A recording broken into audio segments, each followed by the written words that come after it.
Yo. Hey guys, Paul McLean here, and welcome to another Get to Know a 20K producer. I got my good buddy Jack Nolan on. Jack, how you doing, man? Doing very good, Paul. Thanks for Good having to me have you on, man. Thank you very much. Good to be here. Yeah, dude, good to have you on here, man. And I'm excited about this because Jack, you've been here for quite a while. Like, you started with Family First Life, going back quite a few years, left it, then came back, and so we got a good story to kind of talk about. And for you guys watching, lean in and take some notes, because Jack's also going to go through some things that he's done that's led him to $20,000 a month, which we've always said anybody can do this. Anybody can do it. Everybody's got the innate ability to do it, but you also need to pick up some things that the people that are doing it, how they're doing it, so you can go do it. And so we're going to get all into that. And so, Jack, if you could talk about, man, like, how did you find Family First Life? Well, first of all, go back to, like, you're not born in United States, which you guys probably would have never known that if I didn't say it. I'm kidding, because his accent, you could definitely the ginger hear. here as well. Yeah, you could definitely know where he's from. He's from Ireland. So, dude, talk about that. Like, how did you end up in the States? How did you find Family First Life? Kind of give us a background. So, funny enough, Paul, I was born in the US. My parents were living in San Francisco. They were there for a couple of years, and I was born, and they decided to move back to Ireland. So I was in San Fran for a couple of months, and I left all my buddies in NorCal and moved back to Ireland. So I was raised there, went to school there, went to college there. Because I was born in San Francisco then, I'm a dual citizen, so it allowed me to come back to the US. So I came back for a summer, and that was 6 years ago. So I've been here ever since. So you came for a summer, and you've been here for almost a decade. I've been here 6 years 6 now. years? Yeah, Okay. going strong. So, dude, what were you, when you came back 6 years ago? Jack, how old are you right now? 30 last weekend. Okay, so hey, happy belated birthday, my man. Thank you, bud. So 24, you come back out to the States. What were you doing, and then how did you find Family First Life? Like, what about the company attracted you to joining? So I actually studied insurance, which is random enough. But when I came out here first, I was actually moving furniture. And I was in one house, and the guy that I was moving his furniture for, he was telling me, he was like, he's a buddy that's doing insurance, and he was like, I think you'd be good at it. I should connect you. So I met up with this guy, and he was with another IMO actually, and he went through the kind of structure of the company. And I liked the idea of the insurance, but like, he was telling me to kind of to help my friends and my family, and I was in my head I was like, oh, my family are back in Ireland, so that's not good. And I was living with 7 23-year-olds from Ireland who were broke, so I was like, I'm not going to help them, you know. But I liked the idea of the insurance. So sure. Then I actually looked online, and I came across an ad for the Family First Life, and I got in contact with I'm not sure if it was yourself or your someone in the office, and I just I met up with yourself, and I liked the idea. I actually think he advertised that you had leads that you could actually call, and I was like, I like the idea of business, but I wasn't going to be able to sell. So is that one of the most attractive things to you? Was I've got people to call that have actually asked for me to call them? 100%. Yeah, I was just like, okay, they've looked for it. Like, I can call them. I can actually help people, you know. See, I think that's a big deal, man, because like the foundation of it was you knew how important this was for people, which is probably what attracted you. Like, the service is great, insurance, everybody needs it. It sounds like one of the most important things somebody can get. But going and talking to friends, family, or walking down we had somebody on here that said they went mauling. So they go to the malls and, hey, you need some life insurance? Hey, one day you're going to die. You should get life. I mean, that's just a lot of work, man. Yeah. It's tough. And that's like truly selling, because the person's not identified themselves as somebody that wants to be a consumer of the service you're providing. But when somebody says, I want protection, and they've raised their hand and they've asked for it, it puts you in a different posture. Definitely. It puts you in a different position. So you find Family First Life. This is like, what, 6 years ago? It's I think it was 2016 maybe. Yeah, so about 5 years ago. Yeah, so I think I came to a meeting that you were trying at the time, and it was in a hotel in Hesperia. There was only about 7 or 8, maybe 10 there. Like, Jack, you was there, yeah. Trey Honeycutt, Andrew, yourself, and myself, and that was it. And I've seen how all the guys have done then, like now. And I'm like, geez, I should have stayed then. Well, I don't know about that. So 5 years ago, dude, like, when you started, it wasn't working out all that great. No. Reality is this: it wasn't working out that great for anybody. Yeah. And we were kind of acting like it was working out really great, but it was because we were a brand new company. You know, like we didn't have leads figured out. We had only Americo. We had paper applications, paper contracting. One product, and Americo didn't have the best product line because they had not yet listened to the things that we were going to give them to tweak and adjust because we had no clout. They're like, dude, who are you? Like, we're going to be big. Like, you ain't big now. Right? We had no lead vendors that would really supply us with great leads at that time. We were kind of just like trying to develop those relationships. We hadn't had, you know, hundreds of 20K producers that went out and trial ran all these different lead types and said, man, these ones work, these ones work, these ones work. And then we got those out to all the organization and then worked out discounts. Now, when you mention FFL, you get a lower price. We didn't have all this stuff worked out yet. Yeah. And then you started, and so just not that I need to make you feel better about yourself, but it didn't work out for a lot of people. And if you would have stayed, you might have just committed because it was that bad and for those first couple of years. But you stuck it out for a little bit, and then you're like, this isn't working the way it should be working. What'd you end up doing? So yeah, at the time I did like, obviously it wasn't as good as now, but I could see the vision of the company, and I was excited about it. But I had no money, I had no car. I was living with Safe and Irish, and you know, we were 23. We were having a good time, so it was hard to do it then. But I set it aside. I actually got 2 jobs. I was working 7 days a week to save up some money, maybe to go back to the family first life. So I was doing that for a year, and then I came across an opportunity with a company called My Lineage. It's a company. It's kind of like similar to Ancestry.com. So we kind of help people with like finding maybe like their coat of arms and the history of their name, and we done swords as well, which was kind of random, but it was cool. So the company was big online, but I actually done a lot of work with the military. So I was on military bases all over the world actually, and just helped people. Yeah, it was a sales job, but helped a lot of people, and it was a really cool company, and helped a lot of people. So it gave me the sales skills, and it was great. I was doing it for 3 years, but then I kind of wanted something maybe that was that I could be more local rather than traveling the world, you know. But it was great for the time. So you did that for 3 years. That, would you say like that was like learning like a real sales gig? Like there was no leads. Yeah, you had to sell. Yeah, we got really good training, and it was all commission based. So when I went in at the start, I was like, geez, if I'm not making it happen here, I'm not going to do well. So you're under pressure, which was good.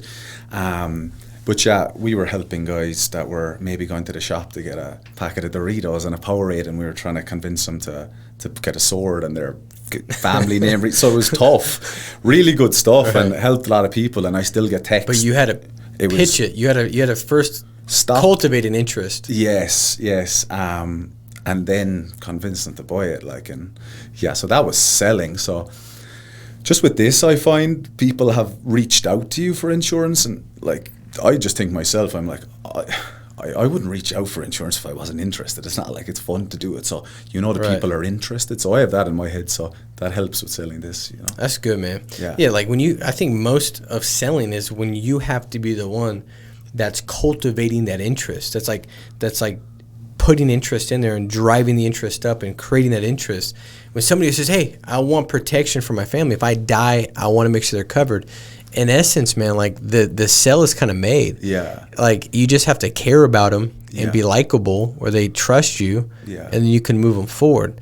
And so I think that's such a big, big deal that you kind of had that idea. You saw both sides of what sales was. Yeah. And so you didn't believe this was like sales, which means you didn't treat it like it was sales. No. Because I think when you treat it like this is sales, then it messes you up because it freaks people out. They're like, wait a minute, I already asked. I am interested. Why are you trying to cultivate it? You just assume it. Yeah, I know they want it, and especially when you call them and they want you to come out to their house. Hey, how simple is it, dude?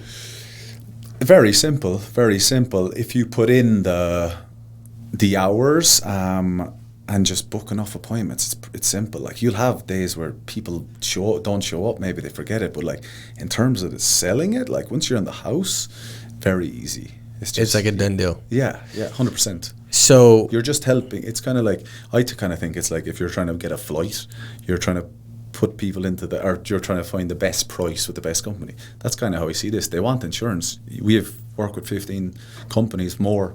We just find the best company for them. So your job is just to find the right fit. The right fit. The interest is there. Highlight the interest. Show them what it's going to look like if something happens so that we can articulate the value. Yeah. Assume the sell because they've already purchased, in essence, by the expression of them sending the lead back in and you being at their house. Yeah.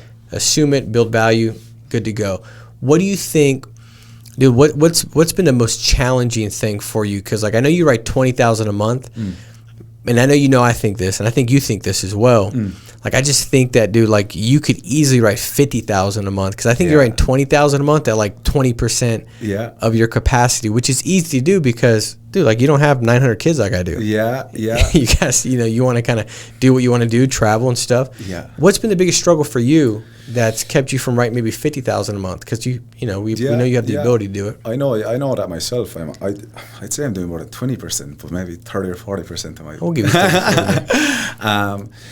It's like, in terms of being in the house and helping people, I find that easy. And when I'm on the phone, I find that's tougher, but I can do that. It's just, you're kind of running a business, so you're your own boss. You have to be disciplined. Time management, like people would know with me, my time management isn't always great, so I'm working on that. So it's kind of like discipline and stuff like that. And sometimes I might forget to get the leads and work older ones and like small things like that I'm working on, So I just even think, Paul, I see some guys that are doing really well are in the military or were in the military, and I think they're just trained to be up at 5. There's good structure there, and they're killing it. Yeah, that's what you need in this, and I'm working on that, and I know I can do a lot better. Well, I think everybody by nature can kind of get pulled away and be undisciplined. I know I consider myself a disciplined person, but I've had some seasons of undisciplined moments, you know what I mean? But I think you said it well, dude. Probably the biggest thing that will lead somebody to seeing success here is just being disciplined, like putting together a schedule, being structured, following it, and doing it day in, day out, even though it becomes monotonous because you're like, man, so I'm dialing again on Monday. Yeah. But if you could just stick to it and not get pulled away from it by distractions or getting too high or low based on emotions, it's pretty, dude, you could go out and make whatever you want to make. Yeah. And I know you've become more disciplined the last couple of weeks, and your production's even going up, so where you're writing like, 7, 8, 9,000 in a given week. And I think you said it right, man. Discipline's a big thing. Well, Jack, what do you think's the biggest thing that's helped you write 20,000 in paid business in a month? Just working on that structure, making sure my dials are starting at maybe 8 on a Monday, rather than procrastinating and starting at 10:30 or something, and just having more leads, having the leads,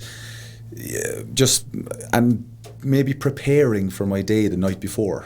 I used to find that I might sometimes like prepare on the Monday and then you're kind of thrown off. So just preparing the night before, having enough leads, and even you said it earlier, Paul, rather than looking too far ahead, just winning the day. Like, the dial day is just about the dial. It's not about, the next couple of days. Just focusing on that day, I think that's massive as well. That's great, dude. Yeah.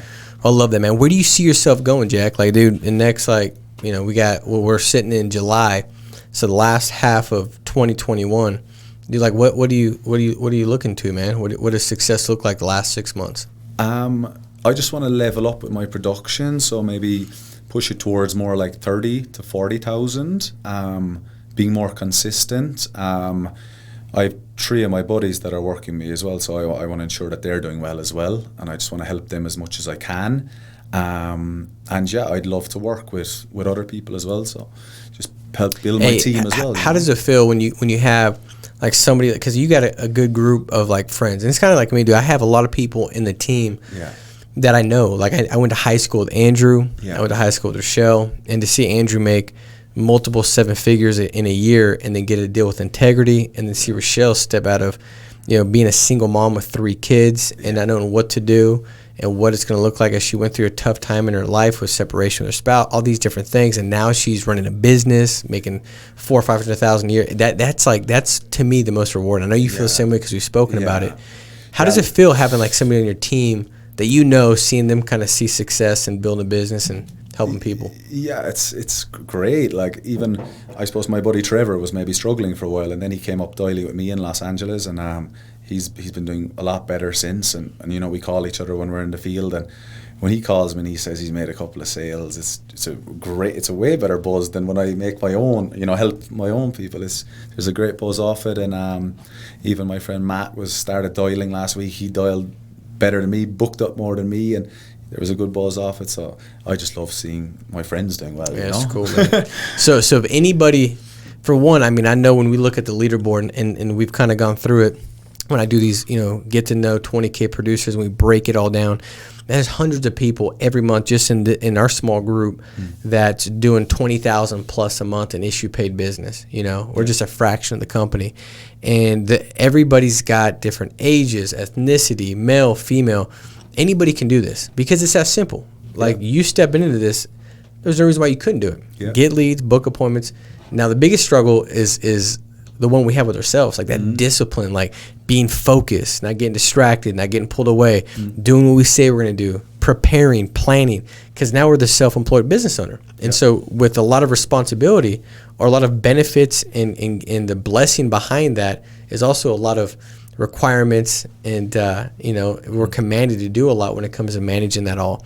But anybody can do this. And so if you're interested in connecting and being on Jack's team, you will have the information below. You can reach out, connect with Jack. He's 20K producer a month. So if somebody says, who should I work with? You work with people that write 20,000. Why? Because they can show you how to do it, because they're doing it. So he can say, these are the leads, this is a setup, this is a structure, this is how you call them, this is how you work them, this is what it looks like. When you're going through stuff that's like, call it a storm or whatever, like, man, I'm just trying to get the results I want to write. I want to make 30,000 a month, and I'm falling short. I'm at 14, 15. He can do it because he's gone through that. He's worn those shoes. And so if you're like, man, I want to look at FFL, want to work with Jack, we'll put the information below so you can connect with him. But Jack, excited, man. Only the beginning, bro. Yeah, thanks very much, Paul. Thanks for having me on. You got it, my man. Just before I go, I'd like to say hello to just a few family members back home, because with the COVID, I haven't seen them for 2 years. So my mother and father, and my 2 grandmothers, and my 2 brothers, and my uncle David as well, and all my cousins and friends back in Ireland. So I love it, dude. Hey, and by the way, the moment you get to VP, we'll go to the next Conor McGregor fight, bro. We'll get the front seat tickets, bro. We'll be sitting right there with the squad, because I mean, I'm always betting on him and voting, rooting for him. Yeah. But I want to go with your squad when you go there, man. I can guarantee it's gonna be different, bro. So I'm in. I'll take care of the tickets, bro. We'll get there. So you get to VP. It's all in, man. I'll hold you to so that. awesome. Nice one, Paul. All right, Thanks guys, very go much. out there, kill it. See you guys.